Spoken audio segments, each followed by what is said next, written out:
online မှာဈေးရောက်တဲ့သူတွေအခုပြောတဲ့အချက်ကိုသာများများလို့ဘယ်တော့မှဈေးကောင်းကောင်းရောက်အောင်မဟုတ်ဘူးကျွန်တော်ရဲ့ဒီ message တွေမှာဆိုလို့ရှိရင်လည်းခဏခဏမေးတယ်သူတို့ channel တွေတွားကြည့်လို့ရှိရင်လည်းပုံစံတူတဲ့ content တွေအများကြီးပဲတွေ့ရတယ်ဒါကြောင့် cosmetic ပဲရောင်းရောင်း collagen ပဲဖြစ်ဖြစ် coffee လုပ်ပဲပြန်ရောင်းရောင်းဗျာကိုယ့်ရဲ့ channel မှာမလုတ်တဲ့ content လေးတွေကျွန်တော်ဒီ video လေးမှာပြောပြမယ်လူလိန်အကောင့်များကျွန်တော်နဲ့နာမည်တူ Telegram TikTok မှာရှိနေပါပြီ။တင်းနဲ့ ML လို့စေကူးလိုပါကကြိုက်တဲ့လောက်နာမည်တူပါစေ။3999394859 KB WB AY ဒီဖုန်းနံပါတ်တစ်လုံးကိုသာကျွန်တော်ငွေလွှဲလက်ခံပါတယ်။တခြားနံပါတ်ဆိုလို့ရှိရင်တော့လူလိန်အကောင့်များဖြစ်ပါတယ်ခင်ဗျာ။ဒါလေးသတိထားပေးကြပါ။ပြောင်းကျင်လို့လုပ်နေတာပဲ။သို့တော့မရောင်းရတဲ့ content တွေဆိုရင်ကျွန်တော်တို့အရင်ဖယ်ထုတ်ဖို့စဉ်းစားရမယ်ဗျ။အများစုကဒီ content မတင်လို့မရောင်းရတာမဟုတ်ဘူး။ကိုယ့်ရဲ့နော် content တွေမှာ customer တွေရဲ့ဝယ်ခြင်းစိတ်ကိုမဖြစ်စေတဲ့အကြောင်းအရာတွေကိုပဲထပ်ခါတင်နေလို့ပါပထမဆုံးမလုံးတဲ့နဲ့တစ်ချက်အဲ့ဒါကတော့နေ့တိုင်း post တွေမှာ promotion တွေကြီးပဲတင်တာမျိုးပါdiscount ဘယ်လောက်ရှိတယ်ဘယ်လောက် off တွေရှိတယ်ဘယ်လိုအထည်သစ်တွေရောက်တယ်ဆိုတာမျိုးကိုနေ့စဉ်တင်တာမျိုးကိုမလုံးတင်ပါဘူးနော် customer ကဒီ page ကိုတွားကြည့်လိုက်လို့ရှိရင်လေသူတို့ကိုအယောင်းခံနေရတာမကြိုက်ဘူးဗျာ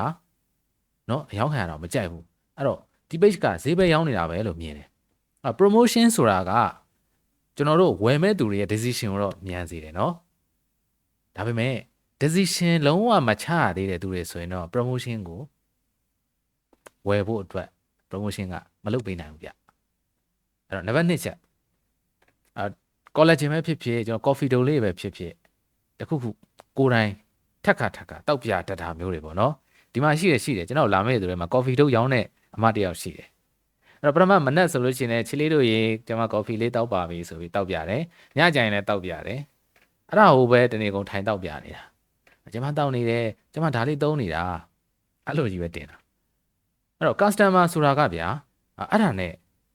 ကျွန်တော်တို့ကဘာအကျိုးရမှာလဲသူ coffee ထိုင်တောက်ပြတော့ကျွန်တော်တို့ကဘာလို့လာကြည့်ရမှာလဲကျွန်တော်တို့ကဘာလို့အချိန်ကုန်ခံရမှာလဲမသိဘူးသူတို့စိတ်ဝင်စားတာကဒီဗီဒီယိုဒီ coffee တော့ကငါနဲ့ဆိုင်တာဒီ collagen ကငါနဲ့ဆိုင်တာငါပြဿနာလားဆိုတာပဲအဲ့လိုမဟုတ်ရင်ကိုယ့်ရဲ့ဗီဒီယိုကြော်သွားခံရလိမ့်မယ်အရေးကြီးတယ်နံပါတ်3ချက်ကဘာလဲဆိုလို့ရှိရင်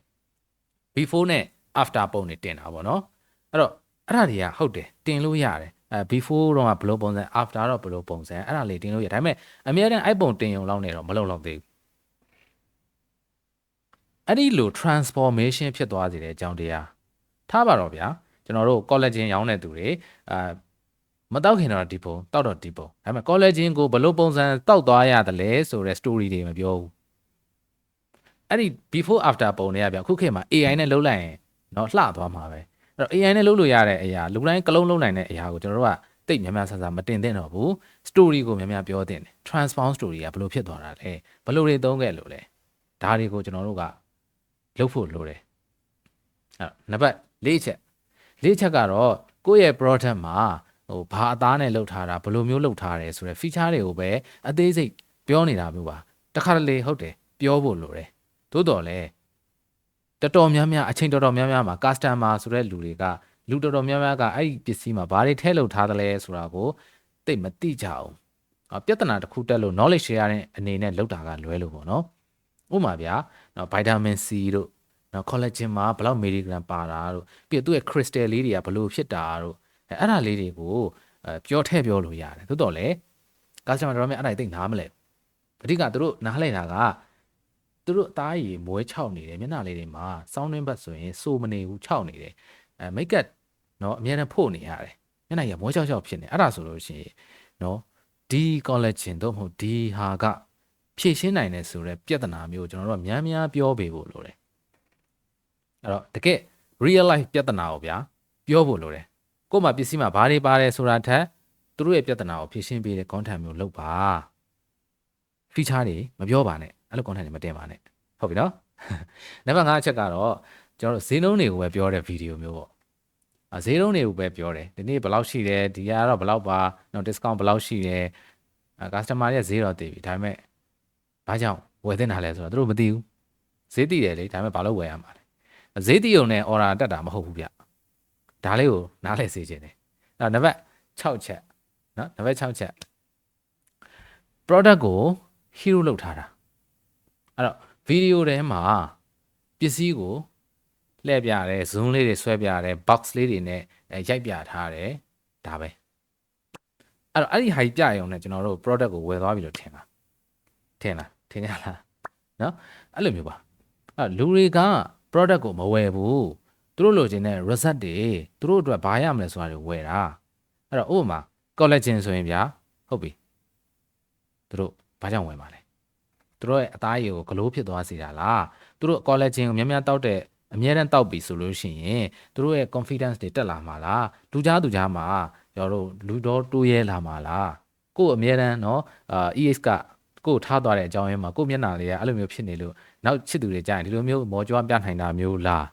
something just like that ပေါ့အဲ့လိုမျိုးကိုလူတွေကလိုချင်တာဗျာနော် collagen ထိုးလို့လှလှပါလေးရိုက်ပြလှုပ်ပြရအောင်လည်းတော့အခုကမဝယ်တော့ဒါသိဖို့လိုတယ်အဲ့နံပါတ်9ချက်နော် good morning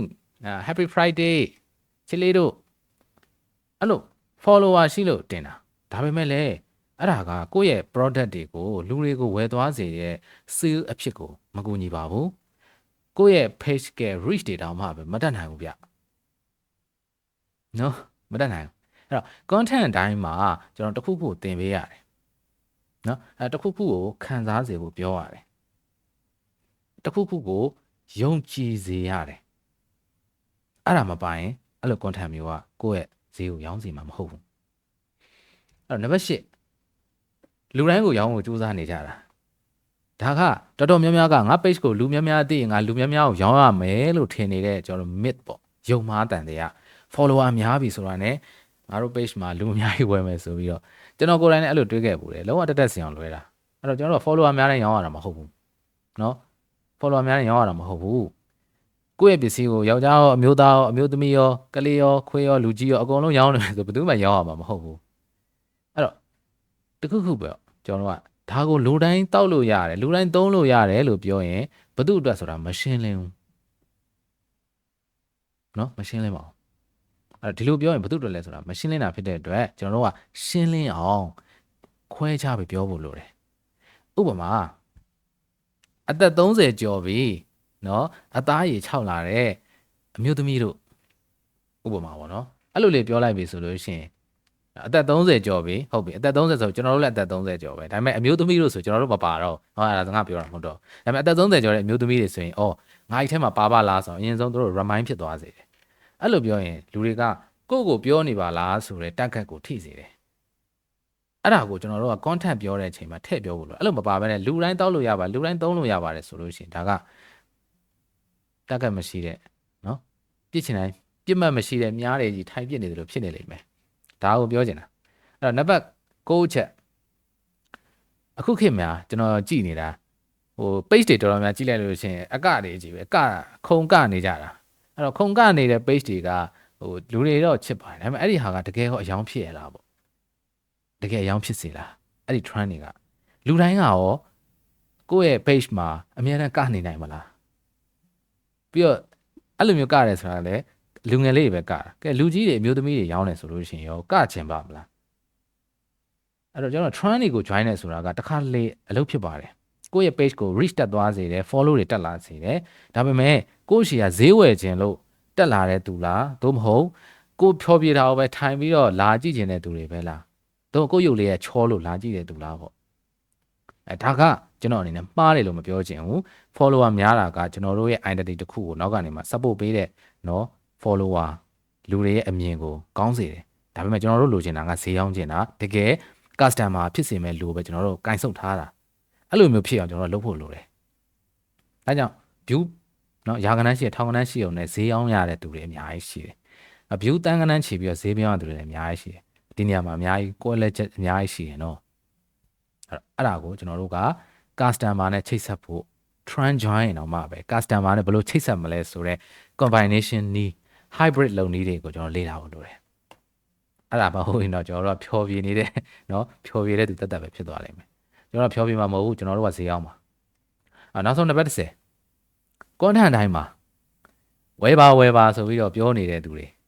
ဒီနေ့တွေဝယ်ပြကြပါအောင်နော်ဒါမျိုးတွေတော့ပြောနေတာcustomer က journey မှာ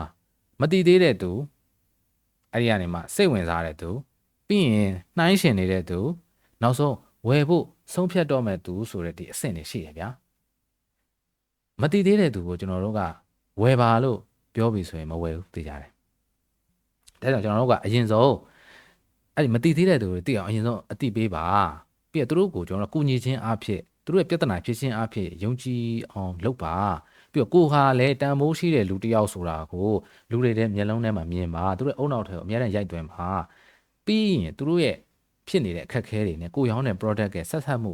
အဲ့ဒီဟာလေးတွေကိုကျွန်တော်တို့ကများများပြောအဲ့ဒါပြီးမှရောင်းရတာအဲ့ဒီရောင်းတဲ့အဆင့်ကိုမရောက်သေးဘူးဒီရှေ့မှာပဲစကြတဲ့ကဝယ်ပါလို့ရောင်းလိုက်တော့သွားပြီကြိုက်တဲ့လောက်ဗီဒီယိုတင်ကြိုက်တဲ့လောက် post တွေတင်မရောင်းအောင်အဲ့တော့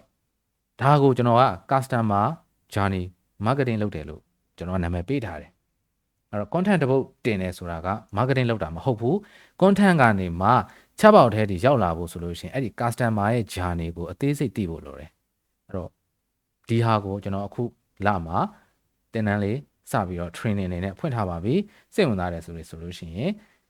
လာပြီးစောစောအကြပါကျွန်တော်လူဦးရေကန့်သက်ထားတာမလို့ပါပြီးတော့ဒီတစ်ချိန်ပဲဖွင့်တဲ့တင်တန်းမျိုးဖြစ်ပါတယ်တစ်နှစ်မှတစ်ချိန်လောက်ပဲဖွင့်တဲ့တင်တန်းမျိုးပေါ့နော်နောက်တစ်ချိန်ဖွင့်မဖွင့်ဆိုတာမသိနိုင်ဘူးဒါကြောင့် live ဖို့အကြံပြုပါရစေโอเคဒီလောက်ပါပဲကျွန်တော်ကတော့ဒေါက်တာထက်ပါ lifestyle content creator coach ဖြစ်ပါတယ်